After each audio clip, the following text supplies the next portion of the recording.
In a world of sheep, I am the wolf.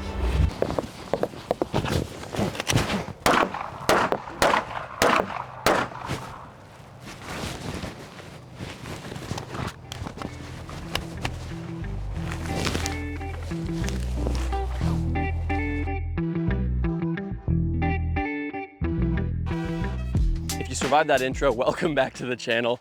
Today I want to talk to you guys about some of my favorite drills for concealed carriers. You guys really enjoyed the last video we did about speeding up your draw, so we're just going to continue this stuff and talk about concealed carry stuff, because at the end of the day, shooting is shooting. These drills are going to transfer to competitive shooters and concealed carriers alike. The only thing you're really not going to see in this video are reloads, because these really don't happen in a concealed carry context. If you carry a spare mag, that's cool, you do you. I used to do that as well, but you're only going to see me doing that if I'm just at the range and want that quick, easy reload. So the first drill I've got for you is very close, very aggressive, but it requires just a little bit of discipline and a change of pace in the middle. So this is the 3-2 drill. We're going to be at the 3-yard line.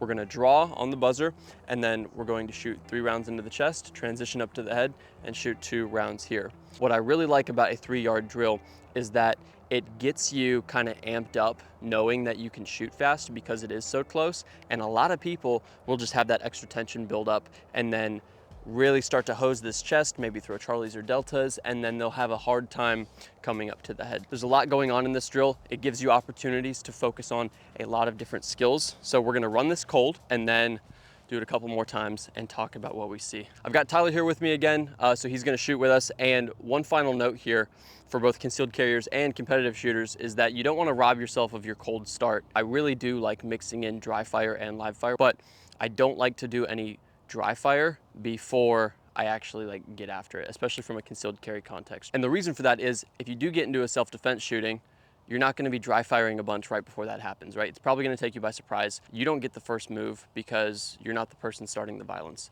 You're the person finishing it. So we need to figure out what that cold performance is going to look like. The only rounds I've fired today is from the super cringe intro that you saw. So if you call that training, then so be it. But let's see what the cold start is. Stand by.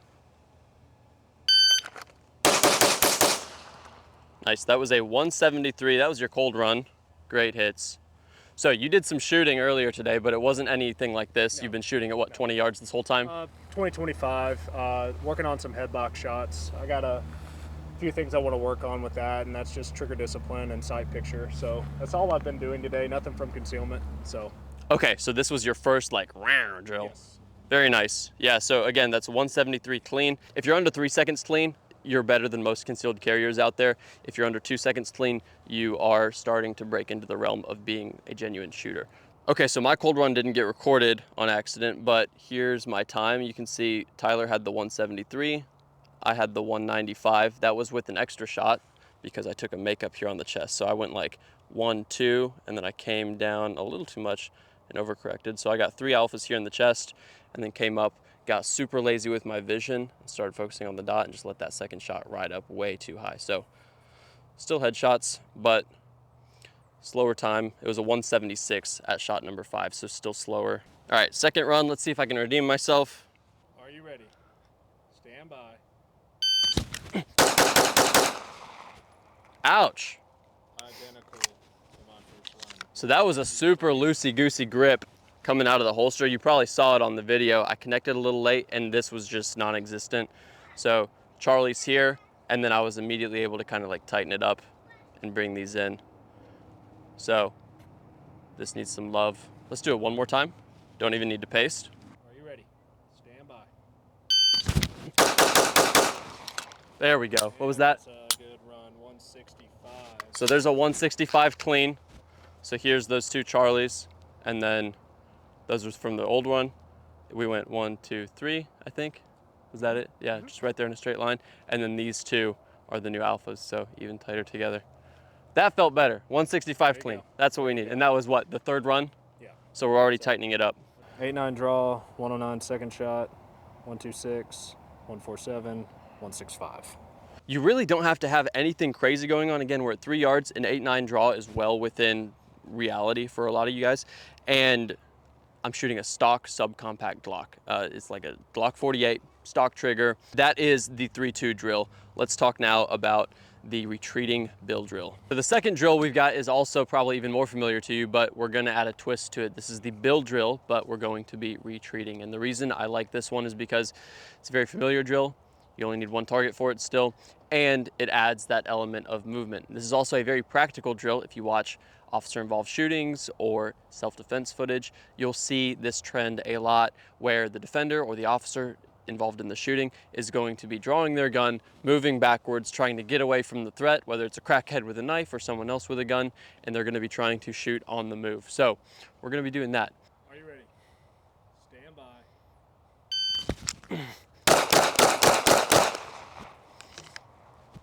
261, super slow. Yeah, so this was, the first shot was an alpha, and the second shot immediately floated up here.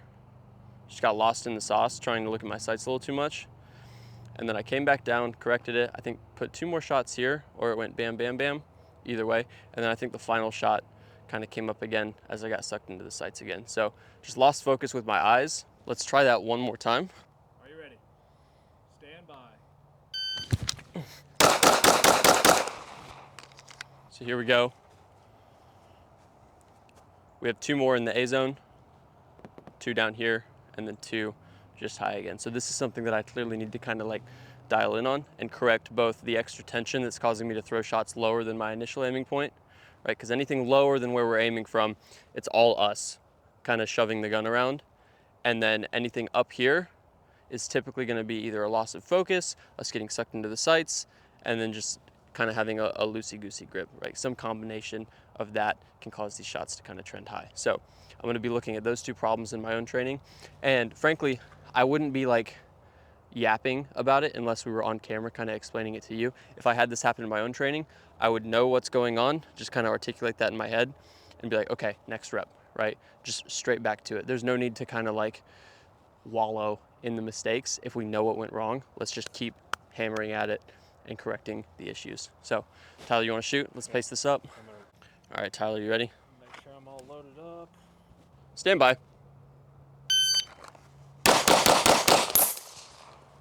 I have a mic in there. First shot. Your first shot was the mic? First shot was mic. Where'd you call it? Didn't have any sight confirmation, just pulled the trigger. So essentially I started seeing this dot come second shot, and then I just chased it up the target.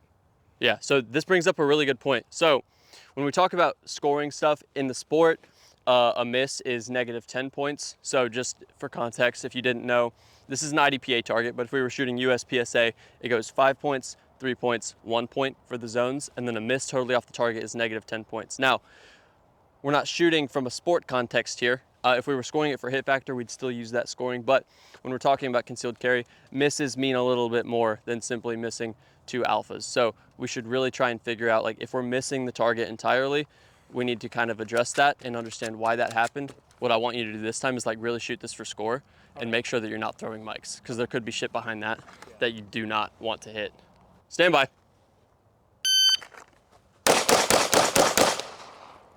2, 3, 3. Boom. Called all of them. Much cleaner. Look at that. 6 good A-zone hits. How'd that feel? Felt great. Saw my sights as soon as it came out of the holster, pulled trigger, and started bouncing that dot in the middle. And the time was very similar. So you could see for your 6th shot on your first run, Tyler's first run was a 2.26 with a complete mic and several Charlies. And all he had to do was take that extra split second to connect with his sights off the draw. And he shot 6 alphas in 0.7 of a second longer. So I'd call that worth it. All right, so I'm gonna run it one more time. Tyler's gonna run it another time. Let's see if we can get something closer to 2 seconds flat. 2 seconds flat is a really good bill drill time if you shoot it clean, standing, not moving at all. So if you can get very close to that while moving, that's a pretty spicy time. So let's try and achieve that. I know it's doable. Stand by. Ah, the very last shot. I felt like I was doing so well, and then I was like, let's just finish this, and I honked that last shot down. So we have 5 alphas here, and then 1 just down below here in the C zone, right there in the abdomen. So 5 good shots. I know exactly what happened. I disconnected. I lacked follow through there. Very nice. All low. 231. You've got really consistent times here in the 2.3s. So I went 1, 2, 3 and started chasing it down because my dot, as I was retreating back, was kept dipping, and when it was dipping, I was shooting. We'll shoot it one more time. Okay. Stand by. That was spicy. That was a 209, one high and one more low, was it? Or were all three of these there? All three of those. I don't know. We'll check the film back, but I feel like I was all generally in the middle.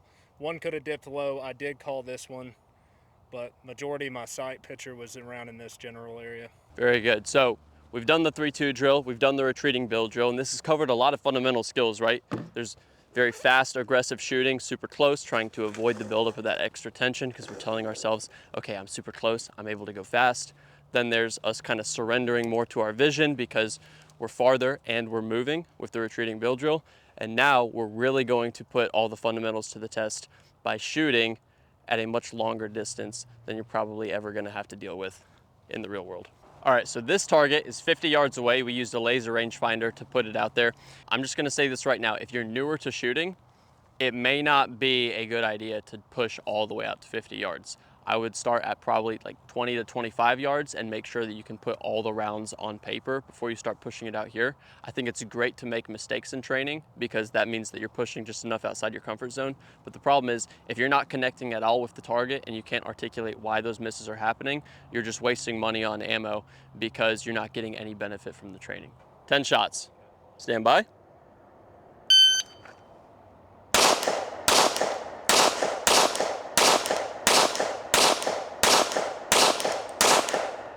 It's a pretty solid pace. 791. Let's walk down. I definitely got a mic in there. Where did it happen? His right shoulder, from my point of view, left target, left high. All right, so here I see 2, 4, 6, 8, 9. And you called the mic before we even got up here over the left shoulder. Yep. We don't see any crazy trends. Like this group is relatively concentric. You do have two almost like right next to each other here, a little bit low left. Pretty happy with all the other hits. I mean, it was a kind of a spicy 10 run. Yeah, that's less than 8 seconds is you're on it. All right, let's tape this up. Oh, I wish we brought the pacer gun. Oops. Okay. Some of you may be asking, why on earth are we shooting at 50 yards right now? And there's a couple reasons. So from a tactics standpoint, yeah, you're probably not going to be having to get into a gunfight, hopefully at all ever in your life, but especially at a distance like 50 yards. But when you put stuff like this into perspective and think about the size of supermarkets, like a Walmart aisle is about 50 yards. A hallway in a mall, not even a main hallway, some of the side hallways in malls can be up to 80 yards in distance. And yeah, it may very well, if there's some sort of active shooter event, be the best idea to get out of there. But having hard skills that enable you to take care of a target like this is never a bad thing, even if you never have to put those skills to use. Okay, so and just to spice things up, I want you to be able to see the hits and the camera is a no shoot. Okay, I'm ready. Are you ready? Stand by.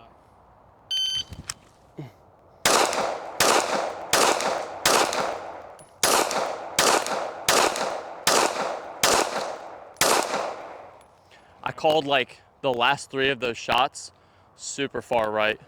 A lot of them, I know they're on target because I can just tell. Was that 10? 9/11. 10 shots in 9/11? Okay.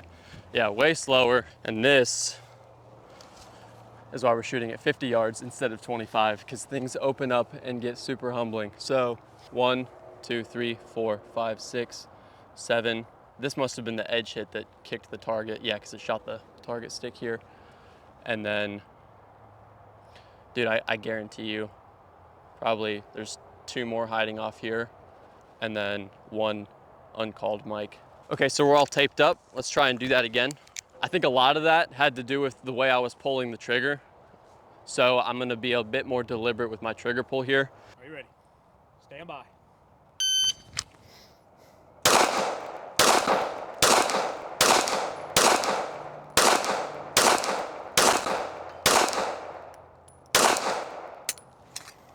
$10.15.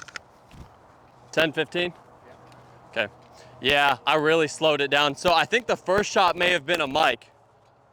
Yeah, dude, we're still eating up the entire right side of that target. All right, so 1, 2, 3, 4, 5, 6, 7, 8. Checking the edges. So yeah, we still have some misses here. So even though I'm using a smaller gun, again, this is the Glock 48, so it's the slimline small guy. This is all me. There's no like, oh, I'm gonna blame the gun now. This gun is very capable in the right hands, and I'm clearly doing something here where on both reps, we are trending big time over here to the right. So you best believe in dry fire, I'm gonna be working on trigger control and shooting at distance quite a bit more. I'm gonna run it one more time. Oh yeah, stand by.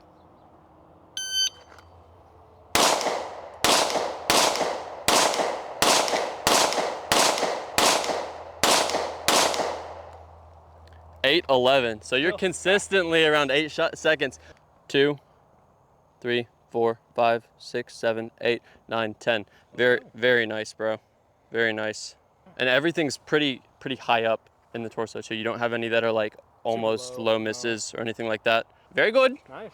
So if I was me, and I am me, I would be focusing on making sure I can make all 10 shots connect on the torso with this gun. If I was Tyler, he's already putting all 10 shots on the target. So at that point, I would start pushing the time element as well, right? So if we were to score this for hit factor, I know this is an IDPA target, but we're gonna use USPSA scoring because it's better. 5 points, 3 points, 1 point for all the zones, right? So if we add it up, we have 5, 10, 15, 18, 21, 24. That's not quite a line breaker. So now 25, 26, 27, 28 out of 5 times 10 is 50 points. So 28 points divided by 8.1. 3, 4, 5, 6. 3, 4, 5, 6. So now he's gonna be wanting to step into like the high 3s, start punching into the 4s on the hit factor. That's what I would be doing after I start connecting. But before that, I wouldn't worry as much about the time element, just confirm good sight pictures and then try to shoot well. All right, and that pretty much wraps it for this one. So again, 3 super simple drills that cover a wide variety of the skills that you're going to be looking at when you're trying to become a very competent concealed carrier, right? Again, and to be crystal clear here, when we're talking about, oh, I like these drills and blah, blah, blah, it's less about liking the drill because it's a drill and being like, oh, I really love this drill, and more about I'm able to isolate those skills because of what that exercise provides opportunities for me to do. If you made it to the end of the video, leave a comment and let me know what has helped you the most in your concealed carry training. As always, thank you for watching, and I hope this video made you a better marksman.